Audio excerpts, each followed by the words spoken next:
Good afternoon. Good evening. So, yes, we are finally on. Rob, are you on? So, let me say a finally do that. And hello to everybody.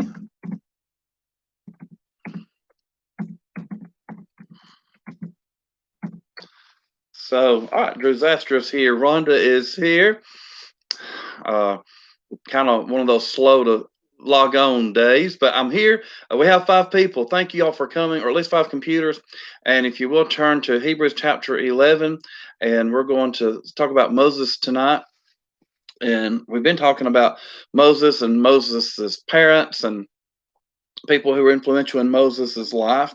We talked a little bit about Moses last week, how he left the royal palace of Egypt, and tonight we're going to talk about Moses and the Passover. And hello to Wendy Wade. How are you? So good to have you with us. And it's good to have Rhonda with us. And I'm sure others will join in as we get to the uh, get to the class. And yay, Patrick is here. Hello from Shonda and Patrick. How are y'all doing? So good to see y'all. Have y'all? Uh, I've not physically seen y'all in quite a while, but it's good to hear from you and have you with us as always. So let's be turning to Hebrews chapter 11, and we're going to start right there. And we're also going to go to some more places in Exodus. So, what we're going to do, let me just go ahead and get started. And I know others may be listening who have not told us so, but we're going to go to Hebrews chapter 11. And we're going to go with verses 28 and 29. By faith, he kept the Passover and the sprinkling of blood, lest he who destroyed the firstborn should touch them. By faith, they passed through the Red Sea as by dry land, whereas the Egyptians attempting to do so were drowned. I just want to go into verse 28 tonight. Now, we're talking about Moses. By faith, he, that is Moses, he kept the Passover and the sprinkling of blood, lest he who destroyed the firstborn should touch them. So, this is what we are going to do by way of a review.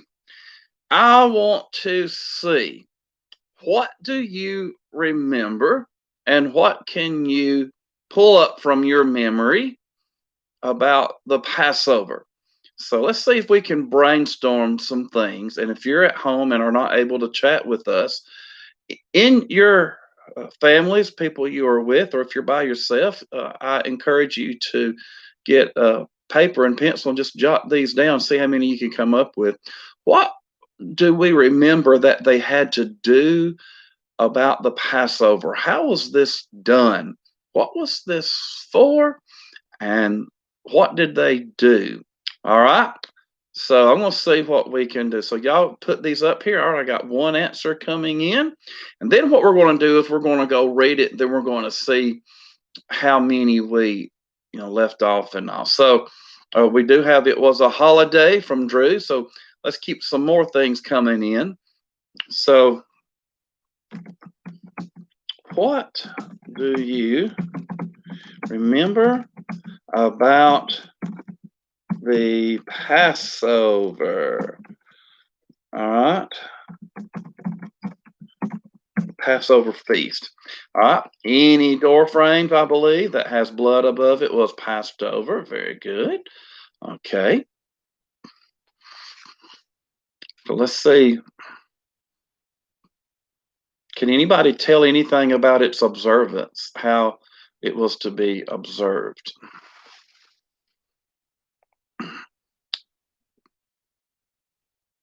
What do we know? What did they eat at the Passover? There's a good place we can go because not just anything was allowed. How was the Passover prepared? What do we remember from this?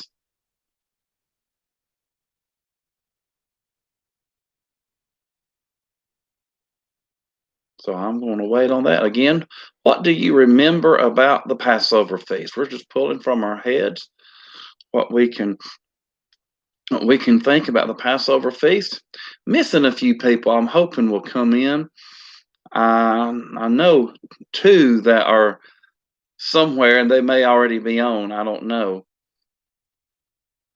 Two from this house are here, but we're brainstorming some things that we remember about the Passover feast. Okay, Angie is here. All right. All right. To remember Israel leaving the bondage from Egypt. And good to have you and your family with us, Angie. And Wendy has unleavened bread. Unleavened bread. Unleavened bread. She changed that. I don't know any guys named Brad unleavened, but that's funny. Unleavened bread. All right. There's even a reason for that, but that's a good thing to remember. It did have unleavened bread. All right, what else? We're going to go back and check in a minute and read about it. What else do we remember about the Passover feast?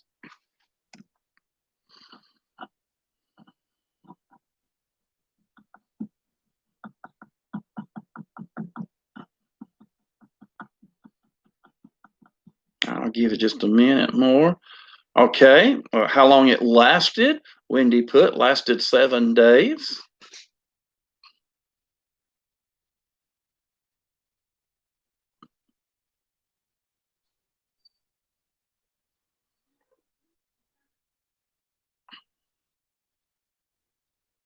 All right.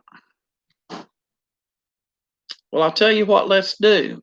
This was good. We pulled up a lot just from our memory. The unleavened bread. Remember Israel leaving the bondage. Any door frames that had blood. How long it lasted. It was a holiday. So let's just go right now, and let's go to the book of Exodus. And we're going to go to chapter 12, and we're going to actually look at a lot of this chapter.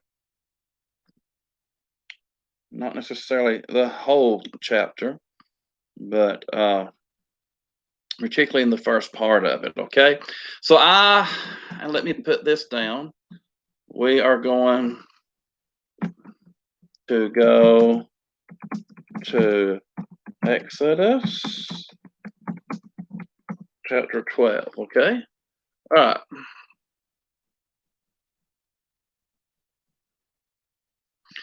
Now the Lord spoke to Moses and Aaron in the land of Egypt, saying, "This month shall be your beginning of months.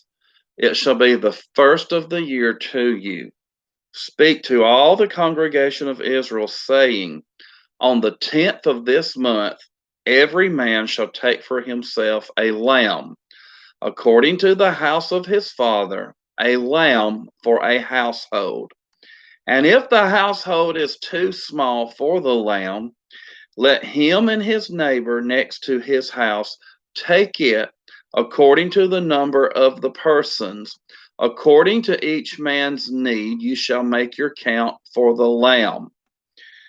Your lamb shall be without blemish, a male of the first year. You may take it from the sheep or from the goats. Now you shall keep it until the 14th day of the same month. Then the whole assembly of the congregation of Israel shall kill it at twilight. And they shall take some of the blood and put it on the 2 doorposts and on the lintel of the houses where they eat it. Then they shall eat the flesh on that night, roasted in fire with unleavened bread, and with bitter herbs they shall eat it. Do not eat it raw, nor boiled at all with water, but roasted in fire, its head with its legs and its entrails. You shall let none of it remain until morning, and what remains of it until morning you shall burn with fire. And thus you shall eat it, with a belt on your waist, your sandals on your feet, and your staff in your hand, so you shall eat it in haste. It is the Lord's Passover. For I will pass through the land of Egypt on that night, and will strike all the firstborn in the land of Egypt, both man and beast, and against all the gods of Egypt I will execute judgment. I am the Lord. Now the blood shall be a sign for you on the houses where you are. And when I see the blood, I will pass over you, and the plague shall not be on you to destroy you when I strike the land of Egypt. So this day shall be a memorial, and you shall keep it as a feast to the Lord throughout your generations. You shall keep it as a feast by an everlasting ordinance. 7 days you shall eat unleavened bread. On the first day you shall remove leaven from your houses. For whoever eats leavened bread from the first day until the seventh day, that person shall be cut off from Israel. On the first day there shall be a holy convocation, and on the seventh day there shall be a holy convocation for you. No manner of work shall be done on them, but that which everyone must eat, that only may be prepared by you.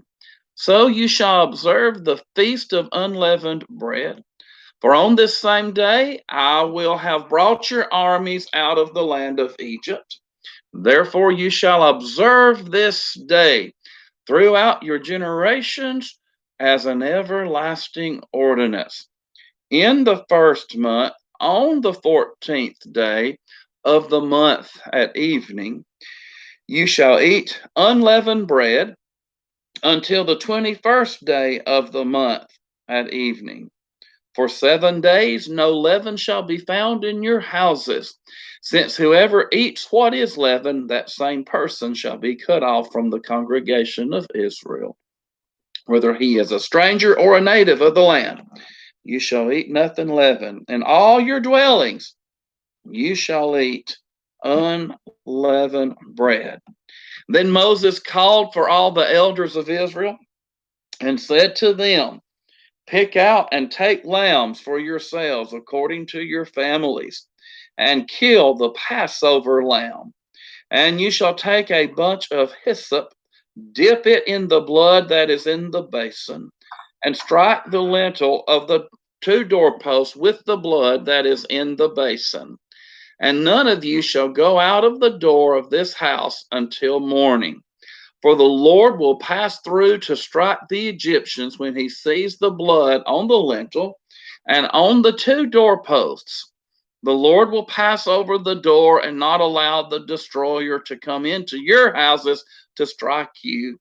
And you shall observe this thing as an ordinance for you and your sons forever. It will come to pass when you come to the land which the Lord will give you, just as he promised, that you shall keep this service. And it shall be when your children say to you, what do you mean by this service?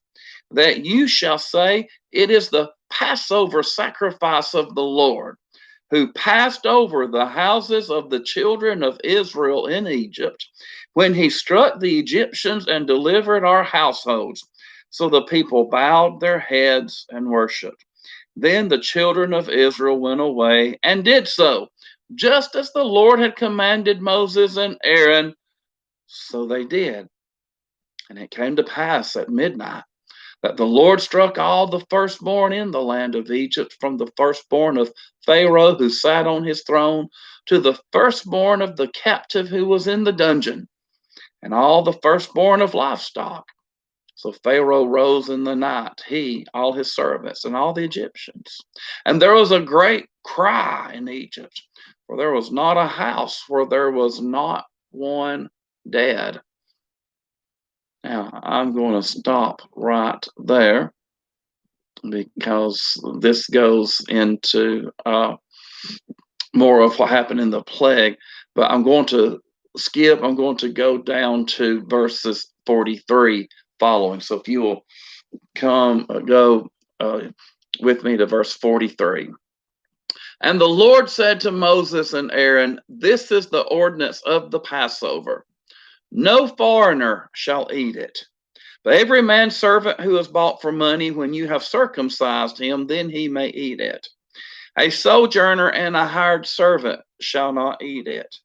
In one house it shall be eaten. You shall not carry any of the flesh outside the house, nor shall you break one of its bones.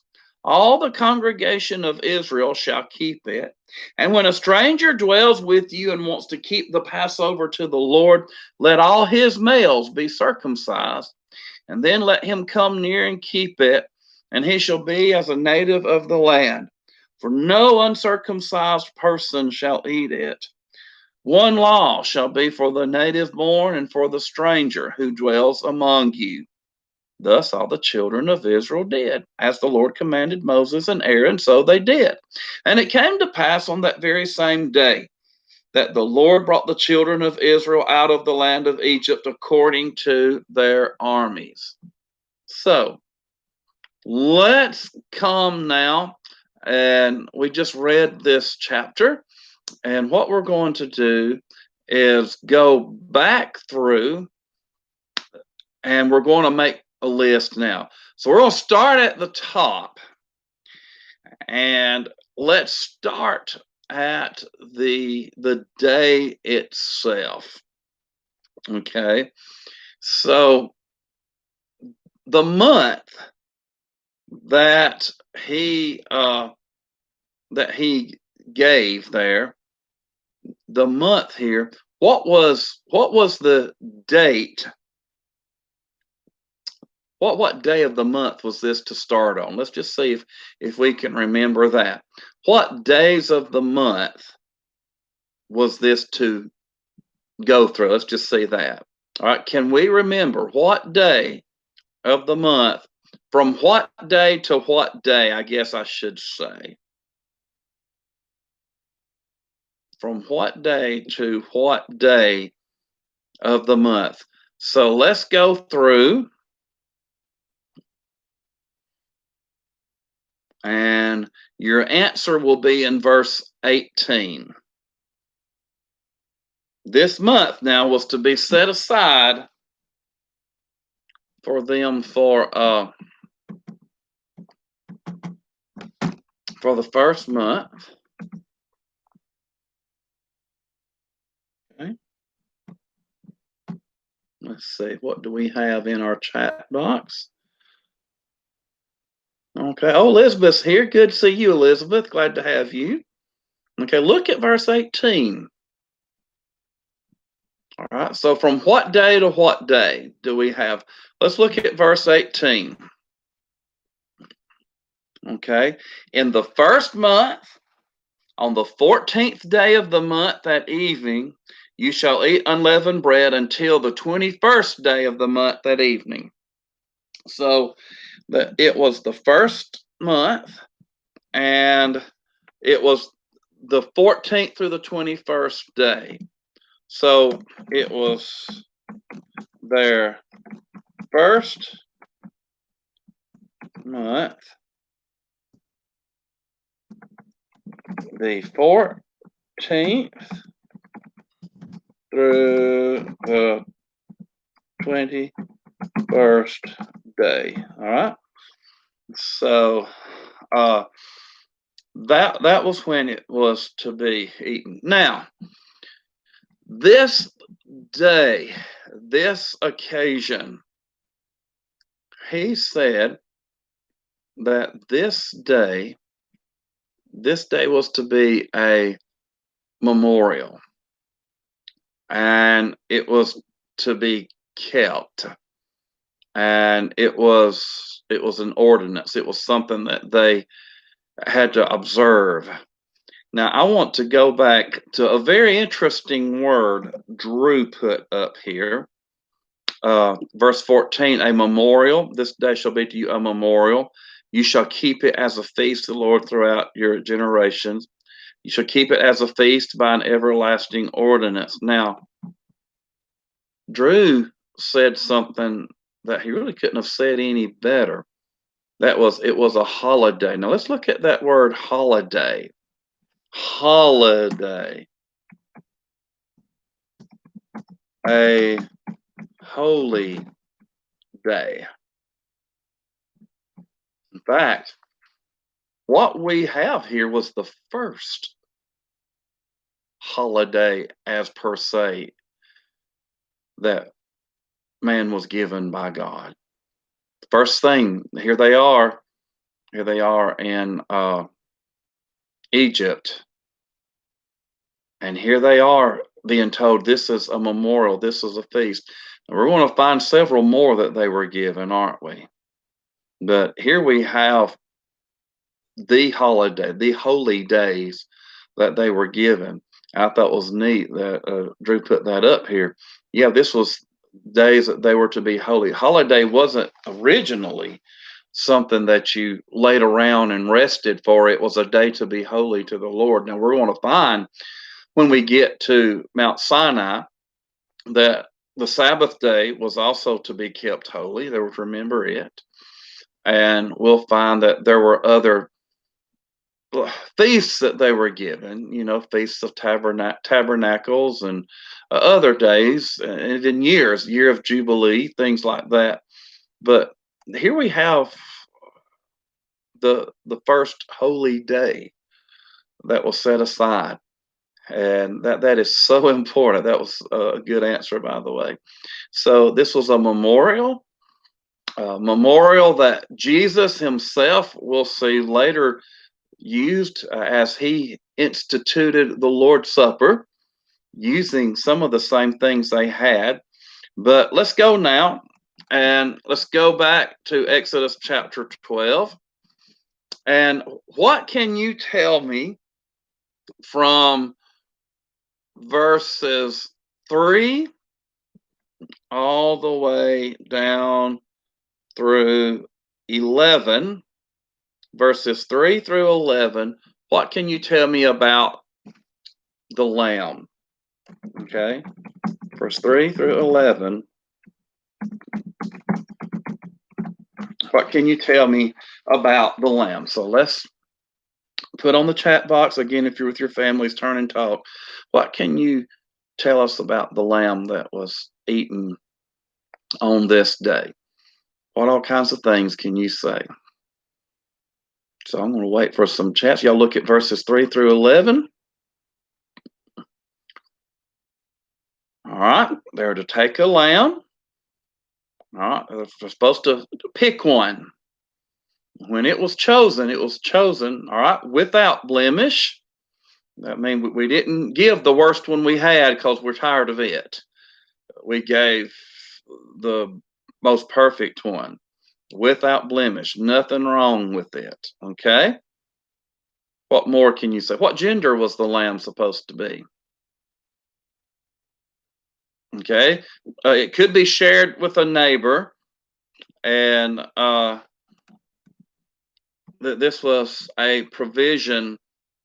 Well, let's look at this about the neighbor. It seems like it was. Seems like it was. They could share it if they couldn't afford one.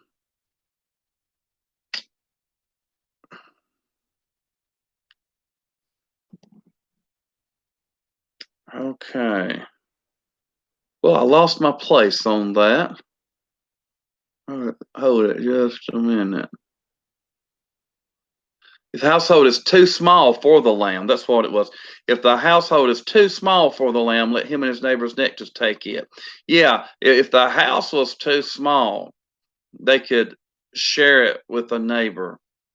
So it wasn't just a slaughter of unnecessary deaths either. All right, it was a male of the first year. It could be from a sheep or a goat. Did not matter here. The lamb could be a sheep or from a goat. Now, this was kept until the 14th day. Elizabeth Kellum says killed at twilight. They were all to keep it. It was chosen to be killed, and then it was killed there at twilight. And remember, there's a purpose for all of this. As someone said, they are in bondage, And as Moses or God told Moses, they were about to leave.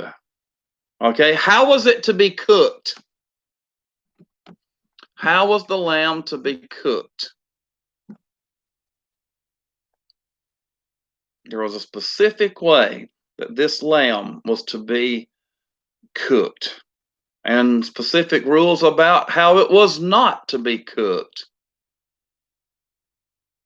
It was to be roasted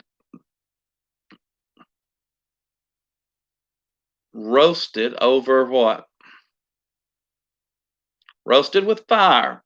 They were not to eat it raw, sodden with water. New King James says boiled. It wasn't a boiled lamb, not raw, and with fire. It was to be roasted. What parts of it was to be roasted, or how much of it was to be roasted?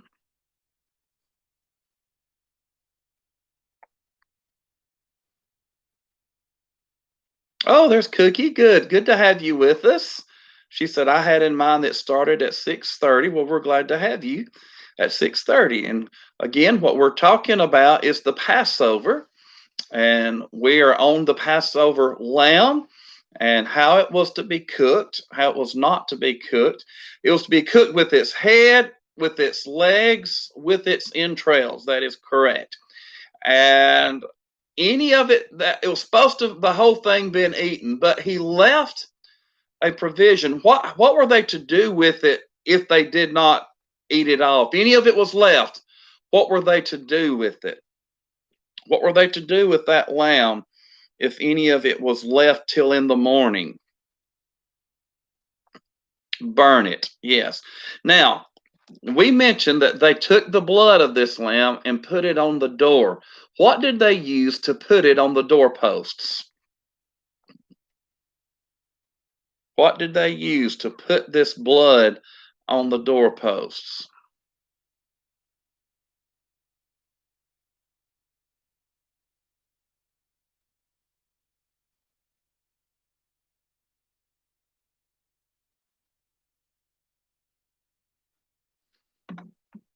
Okay, maybe we need some help with the.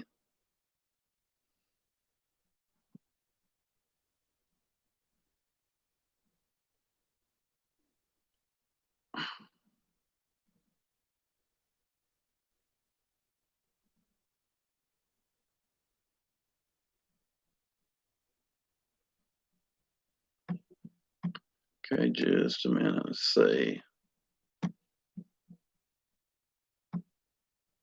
Yes, Angie's got it. Hyssop. They were to use hyssop. Hyssop is a plant. I've seen seeds to it in the catalog, and uh, I never have ordered it. I'd like to try some sometime, but it's spongy like, and you can hold the stem of it and use it as an applicator like a sponge, kind of like a plant that would be almost a good paintbrush or something. But that hyssop was to be dipped into the blood, and it was to be put over the doorposts. So this was the ending of the 10 plagues. The last plague was darkness, and this plague that was to come was what plague? What plague was the Passover getting ready for?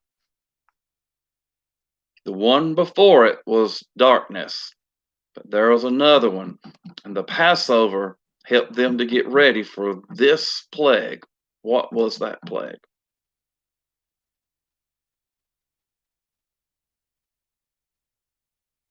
It was the 10th plague. Yes, it was the 10th plague, but what was the Yes, it was the 10th plague. Yes, thank you. It was the death of the firstborn. The plague was the death of the firstborn. And death of the firstborn, and he was going to smite the firstborn from Pharaoh all the way down to the prisoner in the dungeon. of anybody who did not have this blood over the door, the death angel was to smite that house. You could not do it. This is a good lesson, by the way, for substitution. People today like to substitute. And I'm going to make a point here on this. If some family had have said, well, we're not going to put blood on our door, we're not going to do that, but we're going to come inside and we're going to pray. And we're going to pray to God about this. And that's a good thing to do too. So why don't we just pray and we come in here and get together and pray? Well, I'm going to tell you what would have happened. The death angel would have entered that house without the blood, and it would have smitten the firstborn. God meant what he said and did not allow substitutions, but that's the way of some people. We will see that type of behavior more so when he said or told them specifications on how to and what not to do on gathering manna. Some of them did it anyway. If someone did not put the blood on their door, though, that group would have had some of their family eliminated for sure. But it looks as if, from what the Bible says, that everybody did. And so that's what the ends with. Everybody did it. That was wonderful. But they could not substitute. So they took this lamb and they cooked this lamb over fire. And with this lamb, they ate a special kind of bread. What was not to be in their houses during this 7-day period? What was not to be in their houses during the 7-day period of the 7-day period of the Passover? There's something that was not to be in their houses. And what was that?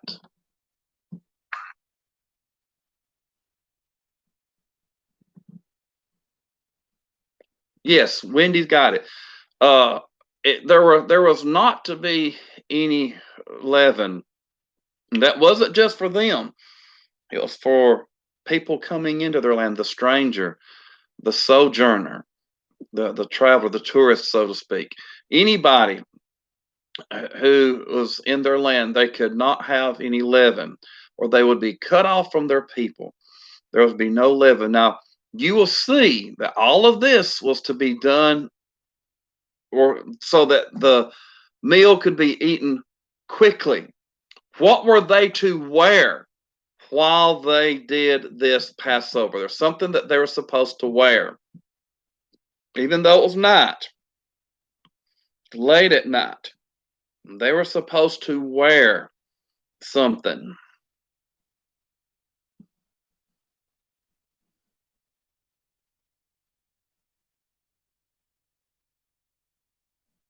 This is important.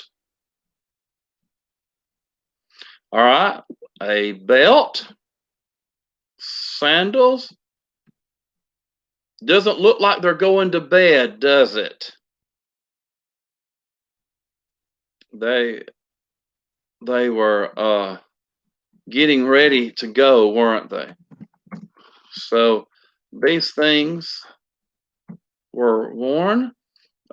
Verse 11, you shall eat it with a belt on your waist, your sandals on your feet, your staff in your hand. So you shall eat it in haste. It is the Lord's Passover. So they were dressed. They were dressed to leave. They had their staff. Their staff was in their hand. Yes, very good. Elizabeth and Rhonda, Drew, Wendy, we've all put in some good answers here.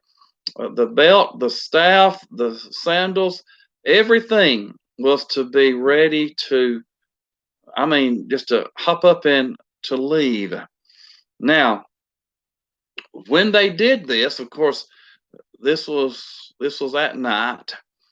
Nothing is left. They left nothing behind. Isn't that interesting how God had them clean up the lamb?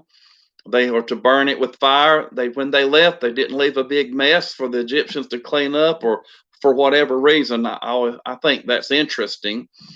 But they're going to eat it hurriedly, and they're going to have to leave. And actually, we find out they were thrown out, weren't they? Okay.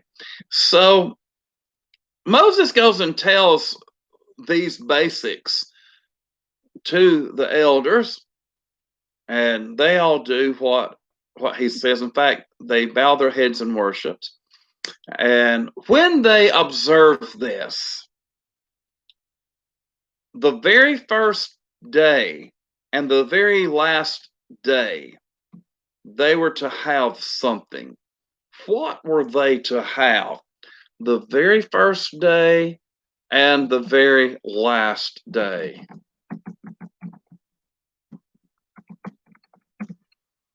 What were they to have?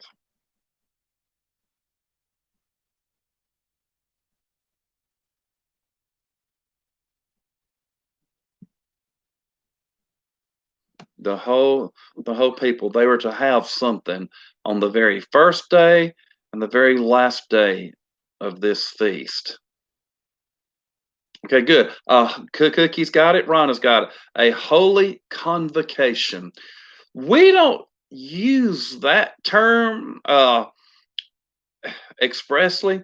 It's just a large gathering of people. They were to convene. They were to meet. We and I don't know exactly why. Perhaps because it's used with the Old Testament, we don't use that term. I remember at our chapel at Faulkner and at David Lipscomb, we would have chapel, and it reminded me of the convocation because the whole campus was together there. And at Lipscomb, it was so large that we ended up with two chapels. It was never called a convocation. And I had a friend, in fact, if I'm not mistaken, Tina that worships with us, who went to Sanford, said they had something like that, and they called it convocation. But it is just a meeting of people. The meaning of that word itself is a general assembly. And I enjoyed those chapel services, those convocations of us together, and we would sing and have a devotional. We called at camp. It's funny, we called it. Sometimes we did call it a chapel. I take that back, but it was usually called devotional when we met. To have a devotional, it was called devotional. Even there, I don't ever remember it being called a convocation, in a sense that it was not one that was called by God like that for the Passover. And there may be more to that I have not studied, because that question just has never come up as to why the word convocation is not used anymore. Perhaps it is totally connected with the Old Testament. That's something I need to study and look at. But it was the same premise. Everybody got together, and so they had this holy convocation, and this convocation was the first and the last day. And you can imagine how that would get them set for the tone of the Passover in the first convocation. And in the last convocation, perhaps talk about what we did in the Passover, and how we go out into the world now. It was very important for them to meet like this. We have here an assembly, and all of this has made me want to go study the word convocation. I'm going to have to do that. But let's look on now to some more about the Passover itself. When they did this, they were supposed to do this when they came into the land that the Lord would give them. And even when their children asked them, they were to be ready to tell them, this is what the Passover means. And I remember reading, or actually, I remember my dad. Let me say this. Someone asked a question. Don't they still call it a convocation When a preacher speaks at a graduation or large assembly, Emily asked, and Cookie said, I think so. Okay, so I guess that we still do use the word today. I think that is correct. Yeah, I think we do use that at a graduation. The convocation. Yes, that is correct. Not only that, in our teachers' meetings, the first part of the in service every year is called convocation. And Anna Larson, we had a freshman convocation. So the word is still used. Okay, I'm glad to know that. But here's the first time that we use it. The first week of freshman. Yeah. Okay. So good. I'm glad we've not let the word die. That we do use it in some ways. So that is good. Okay, that's good to know. Thank you, everybody. That's why we call it Bible study, right? Because we are studying these words and these things in the Bible. What I wanted to say was this: I remember being a child and asking my mother what the Lord's Supper meant. Why are we doing this?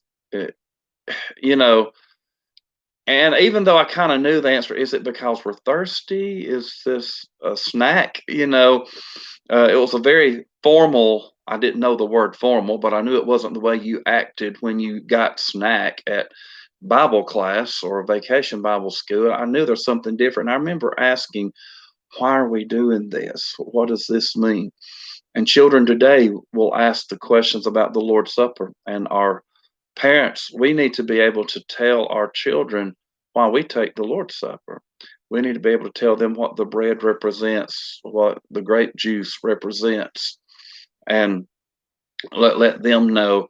And I remember as an older young child, my dad reading this verse and me saying, oh, that's just like when I was small, when I was littler, I asked mother what this meant, because children see things like that and they want to know the why. Children, and I can say this having taught for so many years, children want to know why.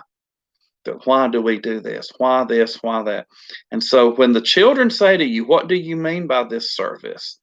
You shall say, it is the Passover sacrifice of the Lord, who passed over the houses of the children of Israel in Egypt when he struck the Egyptians and delivered our households.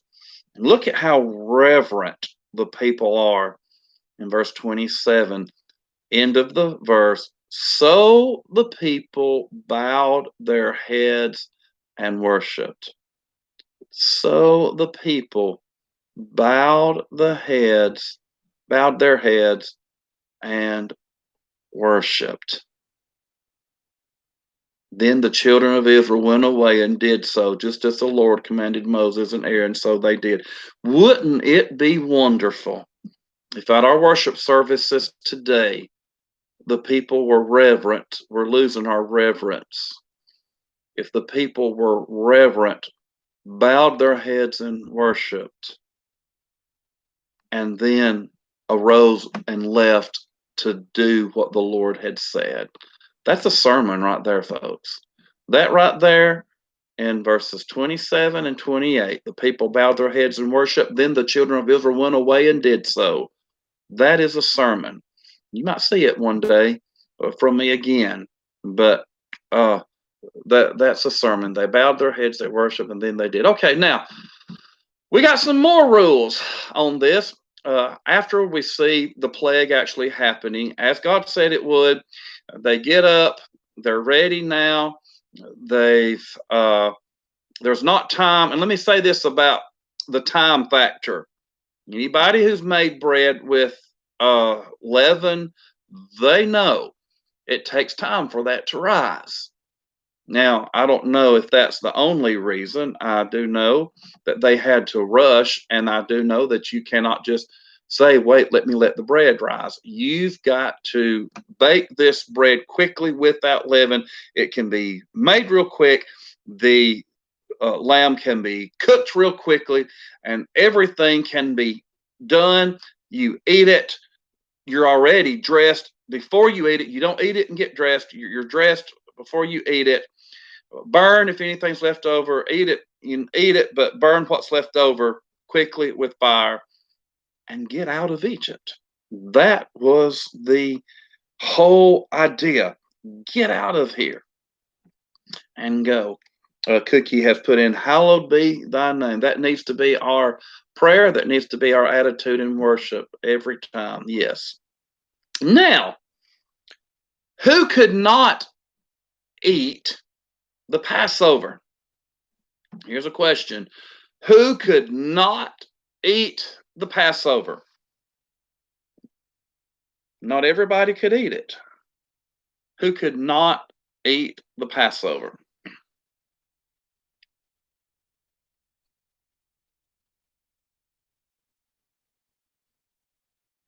Let me draw your attention to verses 43 on down. Next few verses. All right. The foreigner could not eat it. A hired servant could not eat it if he is not what? A servant could eat it if he and all the males of his household were what? No foreigner, no stranger could eat it. And a hired servant could if they were what? Keep going. Somebody said bought for money. Keep going. Keep going. Keep on reading. Keep on reading. You'll see it. Okay, getting some good answers on no foreigner.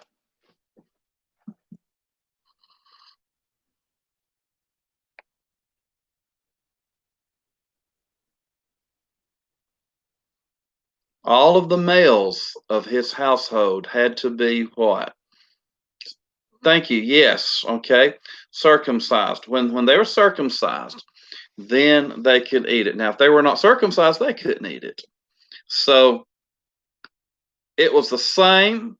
There was not a different law for the stranger, but the native born and the stranger, he said in verse 49, one law shall be for all.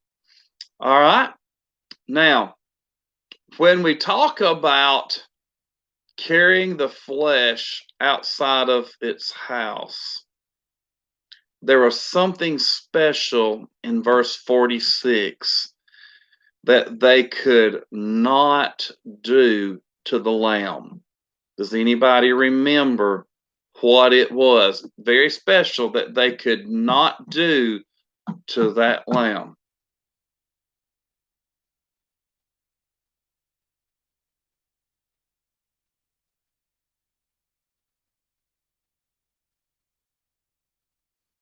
What was something, a particular instruction?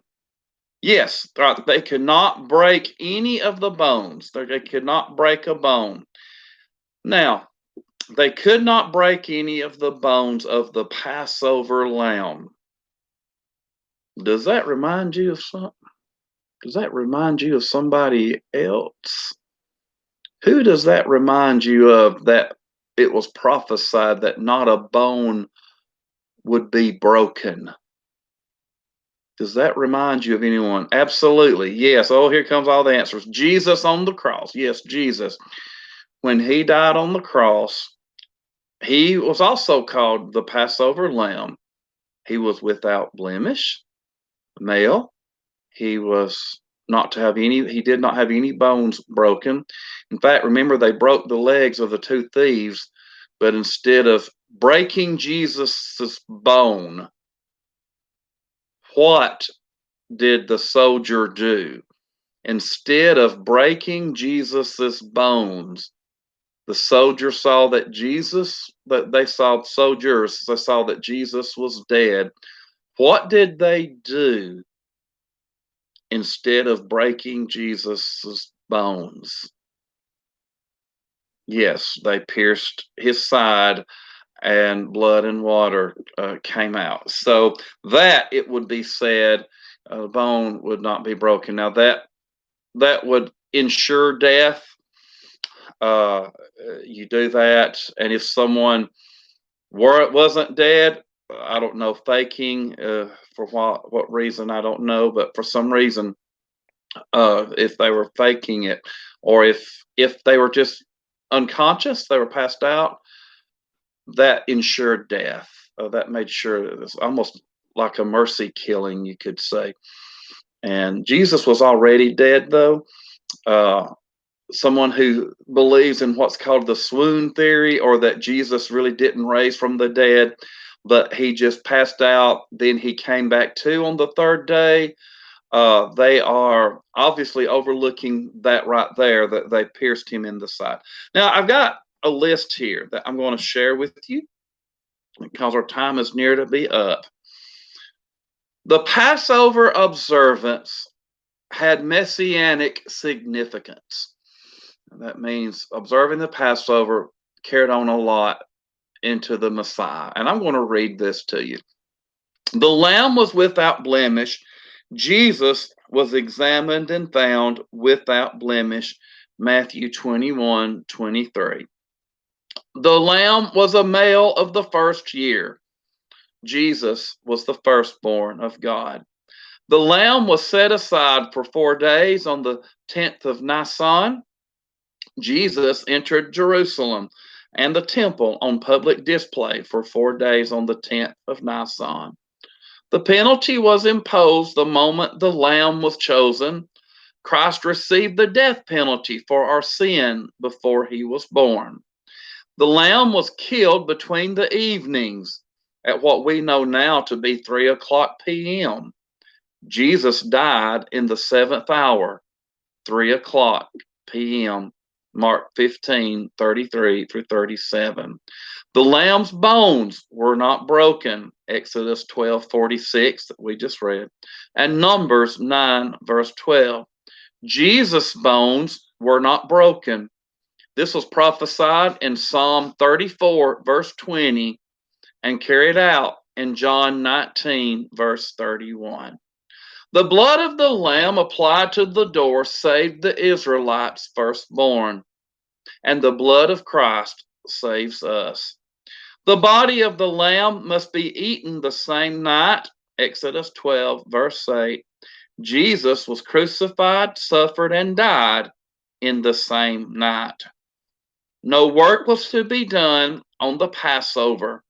The Israelites could not save themselves.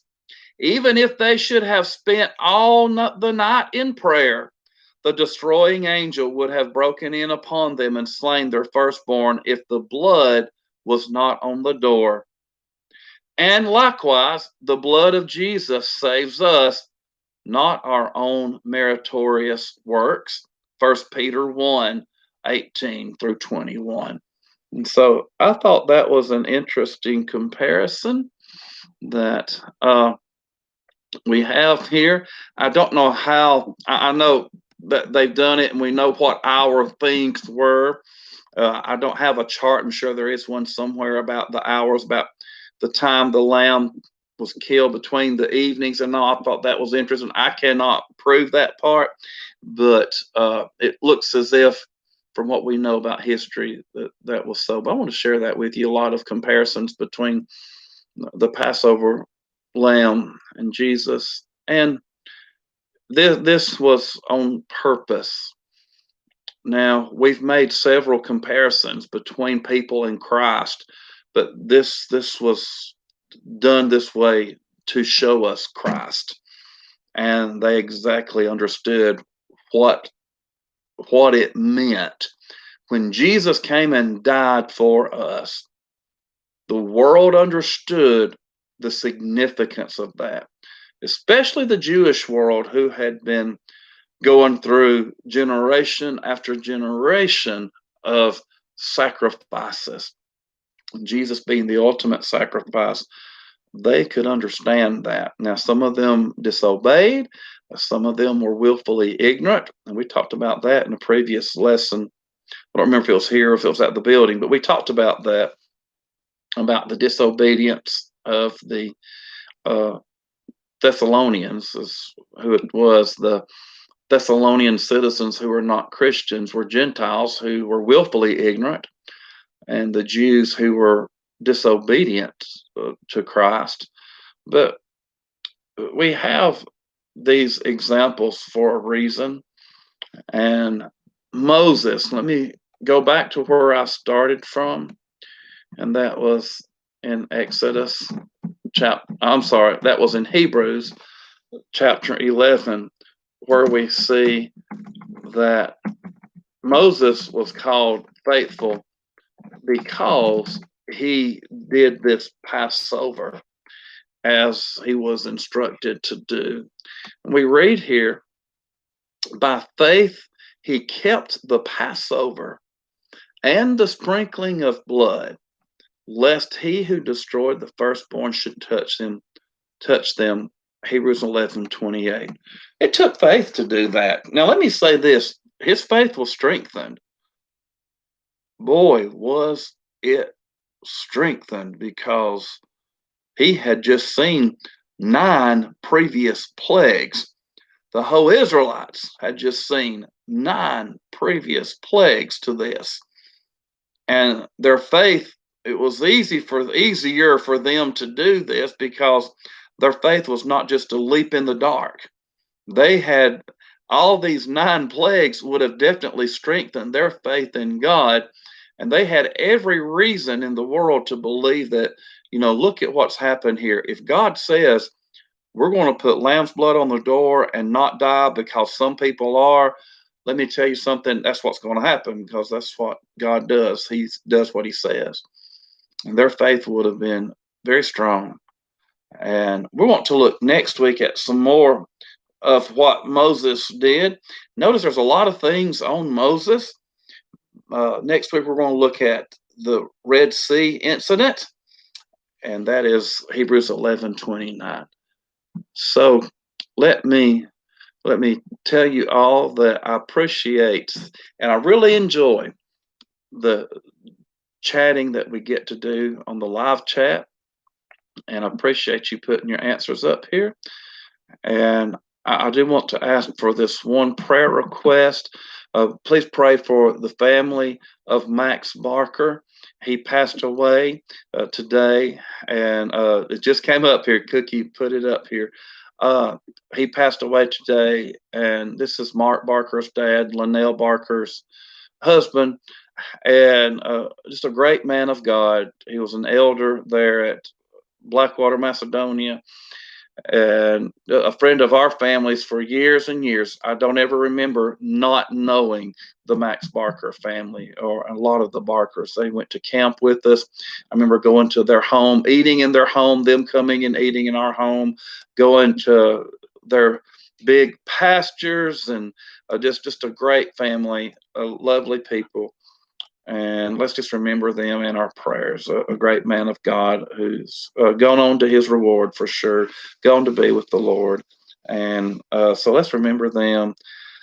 And I want us to remember everybody in our prayer requests. Remember all of the school kids who are going to school, all the school teachers who are teaching school. And let's just remember all of these people. And anniversary of Ma Pounds' death as well. When was that? Tell me, when was that? Was that around this time of year? I do not remember. I'm gonna see if she'll put that up here. When was? No, I meant what date? What was the date? What day of the month was that? Was it today? Was it September 2nd? I did the prayer was a little while ago today. That's what she meant. September 2nd. Wow, so they died on, now that is interesting. They died on the same day, and those two were good friends with each other too. In fact, when Ma Pounds passed away, Max's wife Linnell, told me, said, I'm the only Ma left. And I had forgotten we called her Ma Barker. If any of you remember that from the early days of camp, we called Linnell Barker Ma Barker. And there was Ma Pounds, Ma Barker, might have been some more, I don't know. But Linnell, when Granny died, said, she said, I'm the only Ma that's left now. So she was Ma Barker to a lot of us. And she also is a great Christian lady. Linnell is, so that's why I want to remember her in her prayers.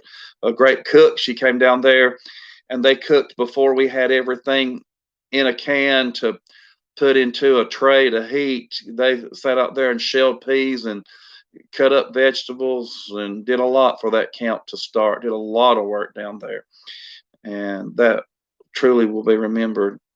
So tonight we bid our adieu, and I've gone a little bit over, but let's remember the things that we learned about the Passover, how important that was, what all was involved in it. And absolutely, Cookie said, love that family, wonderful people. And let's just remember that the Passover, it was very important, and it's something that we don't need to forget what it meant and what it was. So uh, please continue. Rhonda says this, please continue to keep Ricky, Ashley, and children in your prayers. Ricky said he feels better today than he has. As y'all know, he tested positive. He had has COVID-19. He feels better today than he has, and they have left Florence to go to their home in Anniston. So, well, that's good. Things are on the up, and let's remember them in our prayers. Absolutely, and hopefully he will continue to get better. And so, yes, let's remember them in these perilous times. That's a good way of putting it. Perilous. It's dangerous, and any one of us could be next for who gets this virus. And it could be with some people, it's like a little cold, and some people it takes their lives. So let's just be real careful and play things safely. And with that, I bid you all good night. May God send you his richest blessings. We will meet again Sunday at the building at 11. We will plan to have our Google Meet tomorrow night for Bible Bowl study with our young people, and then come back to this YouTube channel at 2 o'clock on Sunday afternoon, Lord willing, time still going. We plan to do that. So, having said that, may you have a good evening.